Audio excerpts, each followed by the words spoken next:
I can't control whether your husband or wife will live or die or get sick or leave you or get a divorce. I don't want any of that to happen to any human being. I hate suffering. I do anything I can to help people not suffer. But I can't control that. You can. There are people who've lost their arms, lost their sight. There have been people that have been through the most horrific experiences in life, and they found a way to still be happy because they've made the decision that life is too short to suffer. I've interviewed dozens and hundreds over the years, but dozens that have impacted my soul, that made me realize I can change this. I've just gotten used to it. I've bought into the theory that this survival software that's constantly running and making you suffer, that's normal. No, that's what the mind will do. And mind has been around forever. What I'm gonna do is something different. And the way I get out of suffering, I give myself a 90-second rule. It's really simple. I say, look, if I feel myself starting to feel that stress, feeling that pissed offness or upsetness or concern or worry about my kid, whatever, I realize that's not gonna make it better. Life's too short to suffer. And then I just kind of breathe slowly, slow everything down, and I just watch the thought go by and go, look at that crazy thought. Because everybody's had crazy thoughts. Everybody's had the thought, I'm gonna kill that son of a bitch, right? And then you don't kill them because you don't believe that thought. It's the thoughts that are stressful that you believe that mess you up. When you question them, you break the pattern.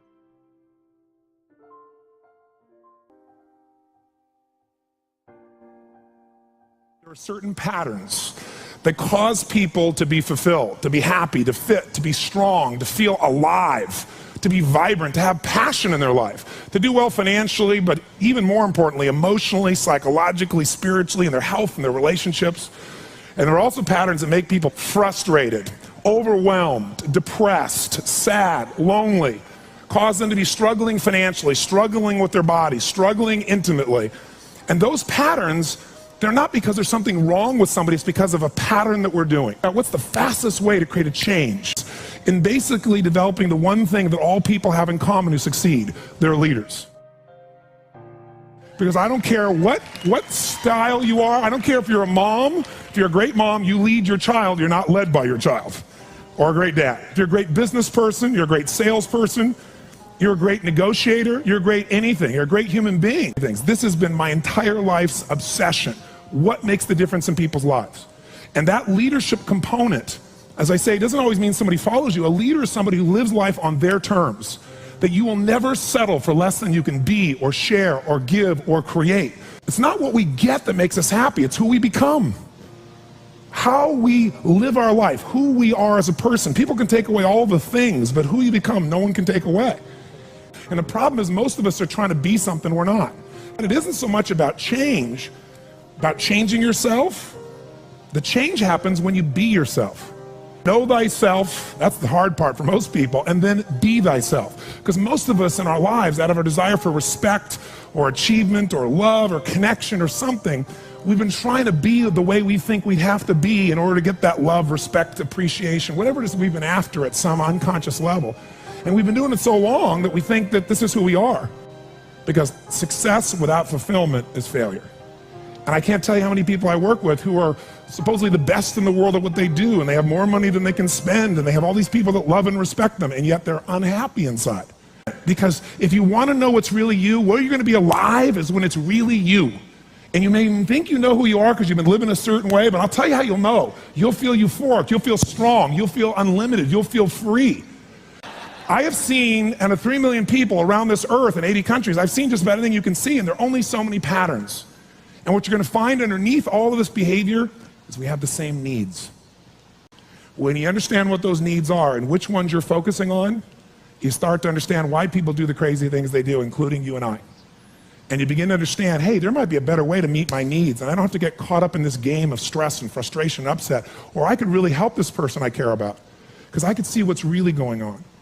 Part of what we want to accomplish here as leaders is we want to become practical psychologists. We want to understand what's really going on so we can help, so we can make a difference, so we can transform. So yes, of course you can do better in your business, because the more you understand about what people need and want, the greater you're going to be. The better manager, better leader, the better mom or dad, the better friend. And there's a better you that's available when you understand what's driving you. But most of us are running patterns over and over again. And we want to free that up. To free it up, we got to break the pattern. We got to do things that are different. So we're going to do something different. I'm not here because I believe in positive thinking. If you think that's what I believe, you don't know much about me. I'm not one of those people that believes you're supposed to go to your garden and chant, there's no weeds, there's no weeds, there's no weeds, there's no weeds. There's weeds right there. All right, that's what I believe. Here's what I believe. I believe that if you really want to be effective, you got to tell the truth.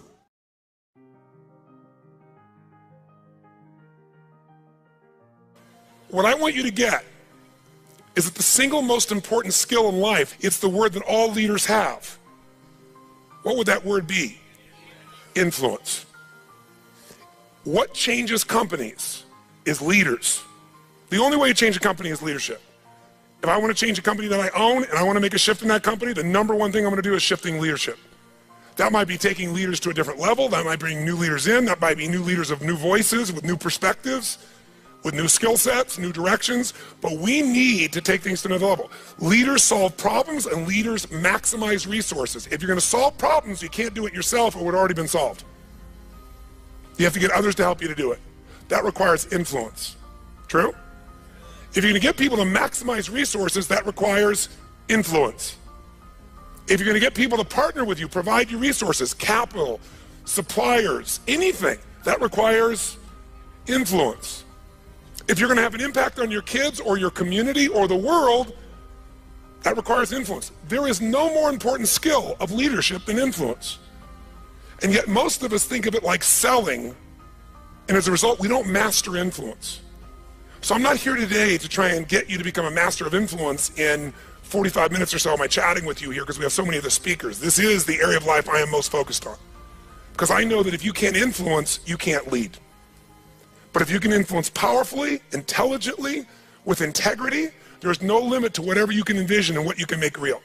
And if your influence becomes not just you as the influence, but you're able to influence systems, people, company, culture. If you can turn other people into influencers, now whatever you vision about can be made into a reality.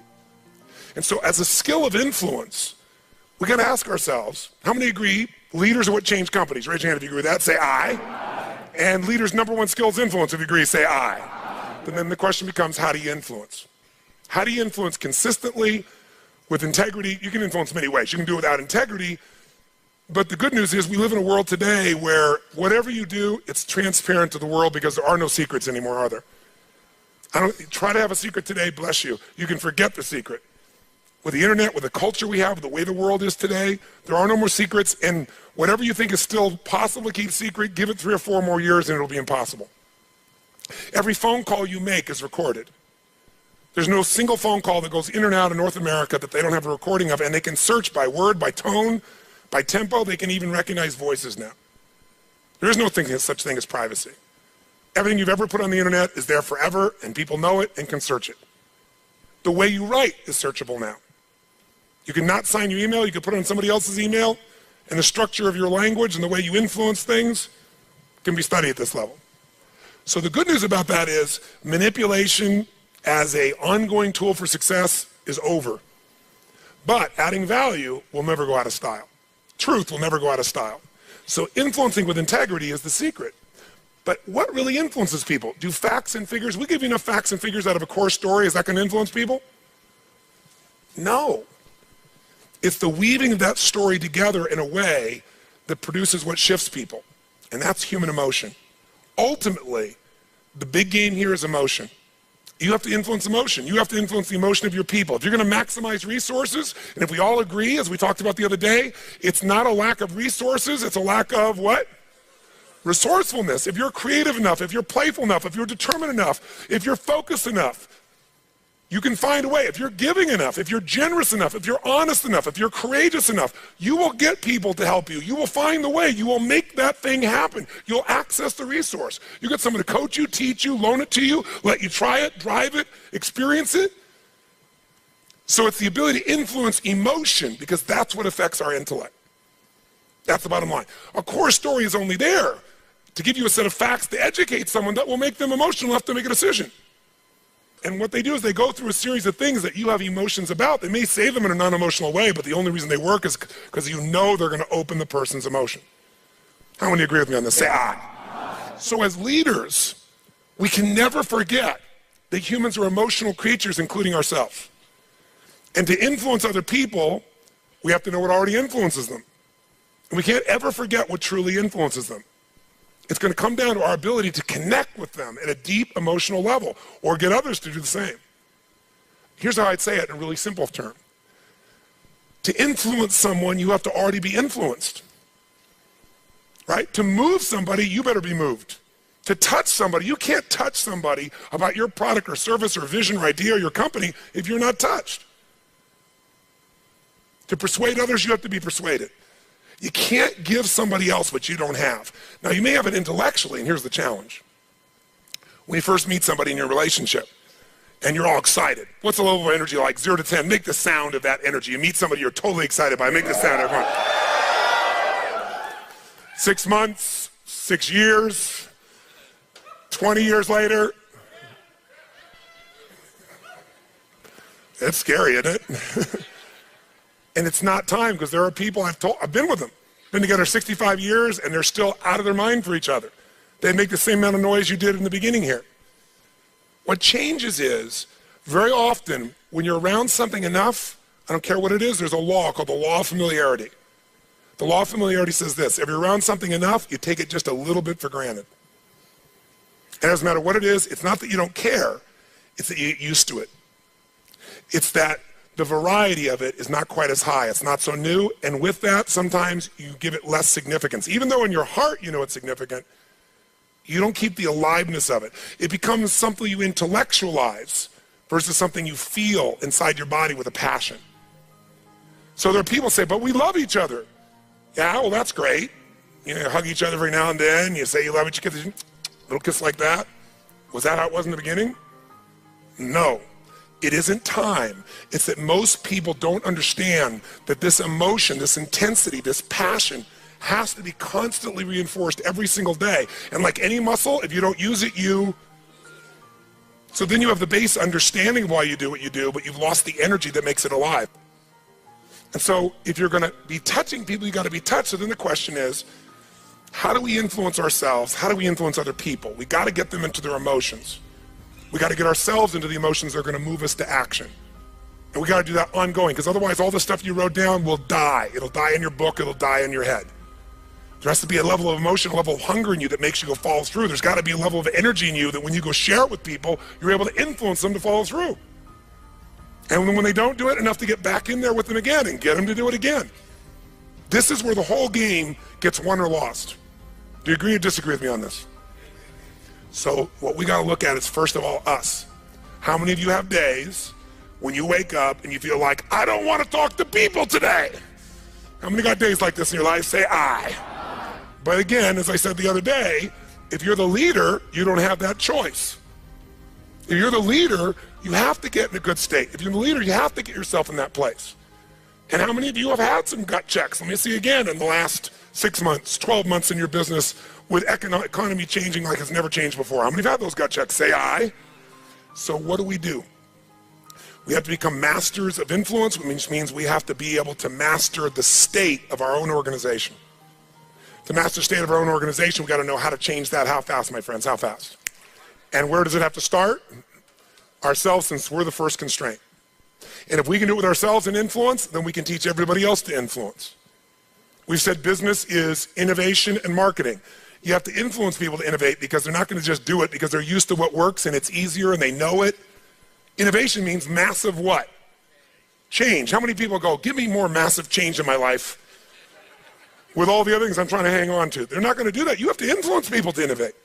And marketing is influence.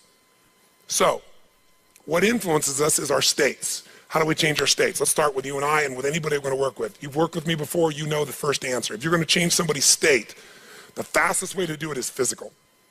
Trying to change somebody's mind is really hard. Change their body, their mind will go. If you doubt it, give somebody enough alcohol and just see how quickly you can change them. True? Give them enough alcohol, I don't care who they are, they're going to change. What are you changing? Biochemistry, physiology. Physical body and the emotion, the mind will shift. That's why people take drugs. That's why people eat. When they go eat, it's a biochemical change in their body. So, but we can do this through movement. We can do this through change. So if you want to be the leader and you're going to be affected, first thing I'd say to all of you going home, so you don't feel overwhelmed, is you need to develop an ongoing discipline, because we are our rituals. And I mean a physical one. If you want to say, well, why is my life the way it is today? Look at your rituals. Whether you call them rituals or not, you have them. Most of you get up and you have a set of rituals. You go straight to email, or you go straight and work out, or you go have your breakfast, or you hit the snooze alarm at least 3 times. It's your ritual. Who knows what I'm talking about here? And if you want to know what somebody's like, you can see their rituals. You can look at anybody's body in this room, if you had them take their clothes off, and you know some of their rituals or lack thereof. Is it true? If every day you get up and your ritual is you go to Starbucks and order a smoke boca, or whatever those things are that you have, right?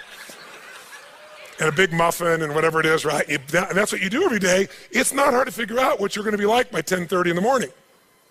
You're going to be looking for your next coffee, your next whatever, because you want to stimulate your adrenal glands like crazy, and they're going to drop predictably. And we know what your stress level is going to be like. We know when your energy is going to go and fade. It's predictable because of your rituals. If you eat a certain way, you can predict that person's going to be fat and tired. You eat a different way, you know.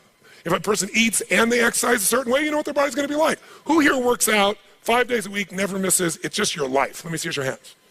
Look at the number of people here. That's fantastic. That's really, give everybody a hand. That's really fantastic. Who here honestly never works out consistently? Right? Don't clap. Now here's what's interesting. I'm not saying one is right as one is wrong, but will those 2 different rituals create a different body, yes or no? Yes. If we wanted to really make it clear, we'd say everybody works out 5 days a week, stand up, we can look at them, sit down, everybody doesn't work out, stand up, look at them. It'll be pretty obvious. Now, some people's metabolism is different, they get by with different things, but you get the picture, don't you? Your relationships today are the results of your rituals. If the first thing you do every day when you come home is, hi honey, and then you go and give them a little peck on the cheek, and then you sit down and start typing your emails, or you flip on the news, it's not hard to know what your relationship's going to be like. You guys might love each other, but it's going to be one boring, dead relationship. It's like having a brother or a sister. But if your new ritual was, and you just, in the beginning, you made it a ritual. You just made it for fun. You say, every day when I come home, the minute I'm going to do is I'm going to yell my husband or wife's name, or sometimes my wife's a little crazy, so I go, Lucy! I'm home, and then we both go running. Wherever she is in the house, wherever in the house, we go running full speed like lovers that haven't seen each other in 6 months. We do it. Ask my assistant all the time. Now, not every day, but it's our ritual to this process, right? It's just a crazy thing. Thank you. Thank you. I appreciate the hand, but that's not why I'm telling you to do this. I'm telling you this because I want you to create yours. Because when you do that and you're playful and crazy, and you do that on a regular basis, like you can't wait to see each other. And the biggest ritual that we have besides physical, and by the way, let me just say to you this. When you go home, if you want to transform your business, transform you by creating first, if you don't already have one, a set of physical rituals that you're not going to miss. I don't care if it's 3 days a week, 4 days a week, something that's going to make you physically strong, because in a place where there's going to be a lot of fear, the way you deal with crisis is number one thing you should do is feed your mind. And you're doing that. Get yourself new answers, immerse yourself in new environments, get new voices, have new perspectives, ask some new questions. Isn't that what we've been doing here? Right? And we're doing it together and bringing all these people together. I basically, to create innovation in your life and marketing, I've assembled here 19 people. You assembled 5 days of your life, and we're just rocking day and night. It's the total immersion of what I taught you in innovation. It's really what it is, but it's got to continue. For it to continue, though, we've also been managing your state to a great extent. Right? Most of you don't go home and 4 or 5 days a day start clapping like crazy and screaming and shaking. You don't do that yourself. Right? And so some of you are going to go like, wow, it doesn't feel the same as at the seminar and stuff. You know, I'm back here by myself and my people aren't doing this. But some of you will go home and initiate this. You're going to have your physiology 5, your 5 minutes of physiology shift, once an hour, once every 90 minutes, or no more than once every 2 hours. You're going to start your morning with everybody. You're going to bring in and get some little audio clip of something from a movie or something that blasts across, the room, and have everybody stand at attention. You're going to do some crazy stuff if you're smart. Go over Zappos and see what they do. They got the most crazy stuff going on there. All the stuff that I do in seminars, they do every day at their location with their people. And people can't wait to get to work and they're in a certain state.